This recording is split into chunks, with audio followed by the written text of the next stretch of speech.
Ooh, ooh, ooh, why are you so salty?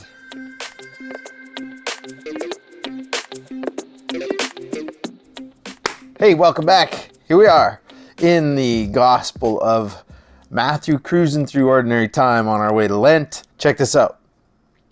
This is a reading from the Gospel according to Matthew. Glory to you, O Lord. Jesus said, "You are the salt of the earth." Jesus said, "You are the salt of the earth. But if salt has lost its taste, how can its saltiness be restored? It's no longer good for anything, but it's thrown out and trampled underfoot." The Gospel of the Lord. Praise to you, Lord Jesus Christ. We take salt for granted. It's everywhere now, right? We can buy salt super cheap. Comes in tiny little packets sitting at every table in the restaurant. Throw that stuff on anything. In these ancient times, salt was a precious commodity. It was not common, it was hard to come by, and it was exceptionally valuable in what it could do in everyday life. In the desert heat, things like fish or lamb, if they wanted to keep it for any length of time, they'd literally pack it in salt, and that salt would suck the moisture out of the food, dry it out, and it would stay good. And then when they needed to eat it, it would just be reconstituted, rehydrated in water, in a soup or a stew. They would use salt to preserve hides, animal skins, to use for clothing. Salt was so valuable, in fact, that it was used as a form of payment. If you look at the word salary, that refers to how much we might pay somebody in a month or a year. They make a salary, and that salary comes from the old Latin word sal, salt. Was he worth his salt? If a Roman soldier was worth his salt, he was paid in salt.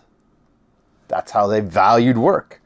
And that continues to this day. When you one day get a job and they pay you a salary, you're not just paid an hourly rate anymore, you will be worth your salt to your employer. But Jesus isn't just telling us about table condiments. He's telling the people that are listening. This is all part of that big Sermon on the Mount. Jesus is talking to the people, telling them what life looks like when his kingdom comes.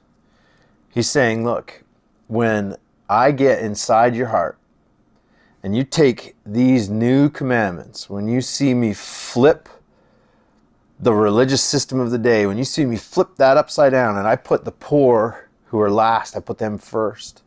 When I welcome the sinners, the tax collectors, the prostitutes, when I welcome them around my table, when you see all that happening, and then you start to do it yourself because you see God in each one of those people, when that happens, you are the salt of the earth because you are flavoring every aspect of your life.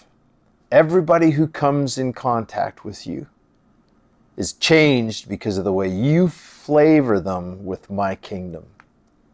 You see, we're meant to influence the world. We're meant to change the way things are. And we do that in love. We do that by and through the life of Jesus. We salt the earth. We change it, we preserve it, we flavor it. And it affects people to the point where they turn around and they do the same thing. And so that's our challenge. How do you become salt that changes the people around you? This week, I want you to reach out to somebody and I want you to thank them for being who they are in your life. Or I want you to just tell them how much you love them. I want you to go out of your way to make sure they know that you value them in your life. Or I just want you to go out your way and do something nice for somebody else. Take somebody that you know is feeling down or out of place, they don't feel loved or accepted, and make an effort and help them to know it. Look in their eyes and say, hey, I'm glad you're here. I'm thankful that you're part of my life. You're going to be salt this week. You are salt of the earth when you do that. I look forward to hearing your stories. Drop me a DM at Desk of Doug on Instagram.